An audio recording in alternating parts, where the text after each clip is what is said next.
হ্যাঁ, কি করছো এটা? ওঠাও হয়ে যাবে না। তুমি ড্রয়িং করো দিদি ভাইয়ের সাথেই না। বাবা বাটিতে জানে যে বাটিতে ডুবাতে হয়, তোকে দেখে।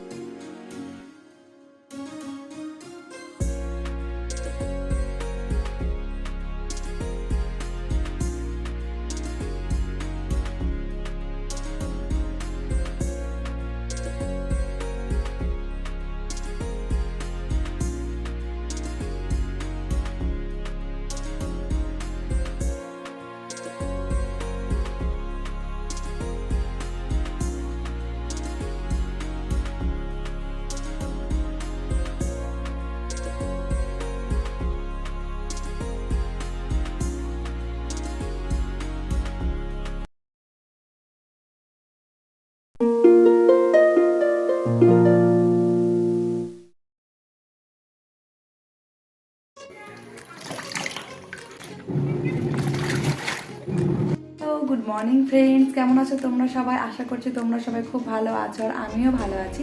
আমার নতুন আরেকটি ব্লগে তোমাদেরকে স্বাগত জানাই। আশা করছি আজকের ভিডিওটি তোমাদের ভালো লাগবে। যদি আমার ভিডিওটি তোমাদের ভালো লেগে থাকে তবে অবশ্যই একটা লাইক করে দিও, আর আমার চ্যানেলটা সাবস্ক্রাইব করতে ভুলো না, কারণ তোমাদের একটা লাইক ও সাবস্ক্রাইব আমাকে পরবর্তী ভিডিও বানাতে মোটিভেট করবে। তো চলো আজকের ব্লগটা স্টার্ট করা যাক। সকালবেলায় আমি এখন রায়ের জন্য খাবার বানাবো। তো চলো তো এই যে সকাল সকাল আমার স্নান হয়ে গেছে। এখন আমি রায়ের জন্য চিড়েটা নেবো। চিড়েটা নিয়ে চিড়ের সেদ্ধটা বসিয়ে দেবো। রায়কে আমি এই চিড়েটা খাওয়াই। এই চিড়েটা খুব ভালো, ফ্রেশ চিড়ে একদম, এর মধ্যে কোনো ধান টান তুমি কিচ্ছু পাবে না। চিড়েটাতে নোংরাও অনেকটা কম থাকে।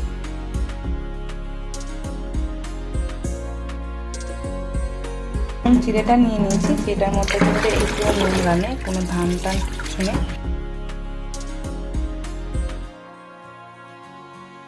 রায় এখনও ঘুমাচ্ছে, তাই চলো এই ফাঁকে আমিও রান্নাটা সেরে নিই, নাহলে রান্না করতে অনেকটাই দেরি হয়ে যাবে। আর এখন গরমও বেশ পড়েছে, আর রায়কে যেহেতু আমি হাত দিয়ে চটকে খাবার খাওয়াচ্ছি, সেই জন্য আমার সময়টাও অনেকটাই বেশি লেগে যাচ্ছে। তাই একদিকে ভাত আর একদিকে আমি কুমড়ো তরকারিটা বসিয়ে দেবো, কারণ মনুরও উঠে খিদে পেয়ে যাবে। ও তো সকালবেলা স্কুলে যায়, ঘুম থেকে উঠে ওর খাওয়ার অভ্যাস। তো চলো এদিকে আমি করতে থাকি এক এক করে।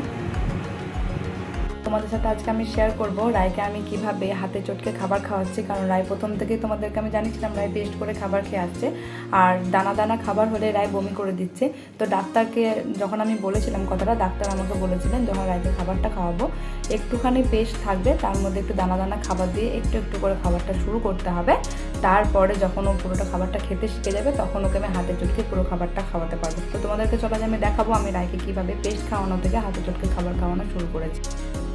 চিড়েটা এখানে খুব ভালোভাবে ভিজে গেছে, একদম নরম হয়ে গেছে চিড়েটা। এরপর আমি এটাকে হাত দিয়ে খুব ভালোভাবে চটকে নেব। চটকে ইন্ডাকশানে চাপিয়ে কিছুক্ষণ এটাকে সেদ্ধ করে নেব। সেদ্ধ করে নেওয়ার পর এখানে আমি 2 চামচ ন্যানপ্রো নিয়েছি, এর মধ্যে আমি চিড়ে সেদ্ধটা মিশিয়ে দেব। মিশিয়ে দিয়ে এটাকে আমি কিছুক্ষণ ঠান্ডা করতে দেবো। খুব একটা গরম নেই, হালকায় গরম আছে। কিন্তু রাইতে এই ঘুম থেকে উঠলো, ঘুম থেকে উঠে ডাইরেক্ট এখন ওকে খাওয়াবো না। কি করতে দিদি ভাই? সকাল থেকে এক মুখ হাসি শোনাটার, ঘুম থেকে উঠে দেখে মুখটা দেখে বাবা রে। কাকে বকছো? দিদি ভাইকে? কান্দু করছো দিদি ভাই? হ্যাঁ হ্যাঁ, আমিও তো কান্দু করছি। কেন বকছো আমাকে সকাল সকাল? কেন বকছো আমাকে সকাল সকাল? কেন বকছো আমাকে সকাল সকাল? সবাইকে বকে হাসি হচ্ছে তোমার? এই দেখো দিদি ভাই কাঁদছে। তুমি কি করছো? আর বকো না, আর বকো না। আর কাউকে ওটা আদর করো, একটু আদর করো দিদি ভাইকে। এটা হামি দিদাও। আমার শোন আমাটা লেগেছে দিদি ভাইকে হামি দিয়ে পরে লেগেছে। আমাকে দেবে হামি? কি মিষ্টি, কি মিষ্টি। বাবা বাবা বাবা, আমি তো হামি খাই, আমি তো হামি দিই, দেবো হামি। কি মিষ্টি তুমি। নিজের খাবারটা রাখা আছে, নিজের খাবারটা বাদ দিয়ে এখন দিদি খাচ্ছে। দিদির খাবারটা এখন ওকে খেতে হবে। এদিকে এসো, তোমারটা খেয়ে নাও। ওই দেখ এখন গেল ওগুলোতে ফেলবে। নিজের খাবার দেখলে সবসময় পালিয়ে যায়। বসো, দিদিভাই খেয়ে নিক, দিদিভাই খাবে, রায়ও খাবে। দিদিভাই দেবে তো, দিদিভাইয়ের খাবারটা দিদিভাই দেবে তোমাকে, তুমি তোমারটা খেও না। হ্যাঁ দিদিভাই দিচ্ছি। বাবা হাত দিচ্ছে, বা হাত দিচ্ছে। ছেড়ে ছেড়ে ওই না। বাবা বাবা গুড গালে, এই তো দিদিভাইকে খাই দিচ্ছে। তোমার চিড়ে সেদ্ধ হাজির। এই দেখো তুমি এটার মধ্যে নামো, ওটার মধ্যে নামো। ওটার মধ্যে নামো, নামিয়েছো? এবার খেয়ে নাও দেখি একটু একটু করে, একটু একটু করে। ফার্স্ট বাইকে নিশ্চয় তোর অফ আসবে। হ্যাঁ করবে করবে। কি বল, দাকাম দাকাম করো। এই দেখো দেখাতে নাও নাও। এই তো গায়ে পেটে গেল। কি করতে দেবো? কি করতে দেবো? কি করতে না? খুশি দিদি ভাই এই তো দিদি ভাই হ্যাঁ ভাই কত কিছু জানি পরিমাণে রায়ের জন্য যেটুকু খাবার নিই তার থেকে অনেকটাই কম খাবার নিয়েছি। তার মধ্যে 2 চামচ এখন বমি করে দিয়েছে আর বাকিটা খেয়েছে। প্রথম খাবারটা খেতে রায়ের একটু অসুবিধা হচ্ছে, তাই রায়কে আর আমি জোর করে আর খাওয়ালাম না। ওকে দুপুরবেলার ভাতটা একটু ভালো করে খাইয়ে দেবো। আর সকালবেলার খাবারটাও যেহেতু পরিমাণে অনেকটাই কম খেয়েছে, তাই মাঝে ওকে আমি একবার ফলের রসটাও খাইয়ে দেবো। পরিমাণে খাবার কম খাচ্ছে, তাই ওকে এখন একটু ঘন ঘনই খাবারটা খাওয়াতে হবে। রায়কে খাইয়ে জামা কাপড় চেঞ্জ করে দিয়েছে আর রায়কে পরিষ্কারও করে দিয়েছে। এরপর আমি এদিকে রান্নায় ঢুকেছি। অনেকটা দিনই হয়ে গেল ফুলকপি খাওয়া হয় না, আর আমার বড় মেয়ে ফুলকপি খেতে খুব ভালোবাসে, তাই ওর জন্য কালকে একটু ফুলকপি আনিয়েছিলাম বাজার থেকে। আজ ওর জন্য একটু ফুলকপির তরকারি করে দিলাম। তার সাথে গাজর, উচ্ছে, বেগুন, কাঁচকলা দিয়ে একটা তরকারি বানিয়ে নেব। আর মাছ আছে, মাছের ঝাল বা ঝোল যাই হোক কিছু একটা করে নেব।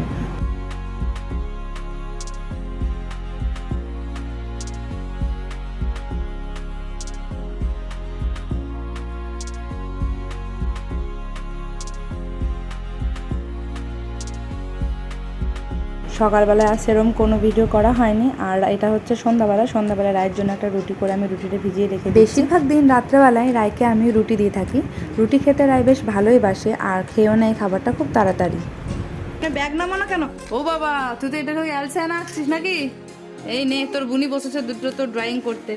মাম সরে এসো, দেখো দিদি ভাই ড্রয়িং অ্যালসানা ভালো হচ্ছে।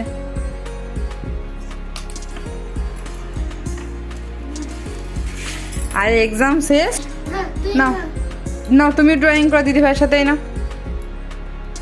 বাবা বাটিতে জানে যে বাটিতে ডুবাতে হয়, তোকে দেখে শিখলো নাকি এটা? না করো, করে না করে না। বাবা বাবা বাবালি ওরা 2 বোন এখন ওদিকে খেলা করছে, সেই ফাঁকে আমি এলাম, আমার রাত্রের খাবারটা বানিয়ে নিলাম। আর এদিকে রায়ের রুটিটা হাত দিয়ে ভালো করে চটকে মেখে নিচ্ছি। রায় যেহেতু 1 বছর হয়ে গেছে, তাই রায়কে এখন থেকে আমি গরুর দুধ দেওয়া শুরু করেছি। আর গরুর দুধের সাথে আমি ন্যানপ্রো দিচ্ছি একটু মিষ্টির জন্য, কারণ এখানে আমি কোনো চিনি অ্যাড করছি না খাবারের মধ্যে। তো এই দেখো রুটিটা আমার খুব ভালোভাবে মাখানো হয়ে গেছে। তো চলো এরপর আমি রায়কে খাইয়ে নিই। আর আজকের ভিডিওটা আমি এখানেই শেষ করলাম। তোমাদের সাথে আবার দেখা হবে আমার নতুন কোনো আরেকটি ব্লগে।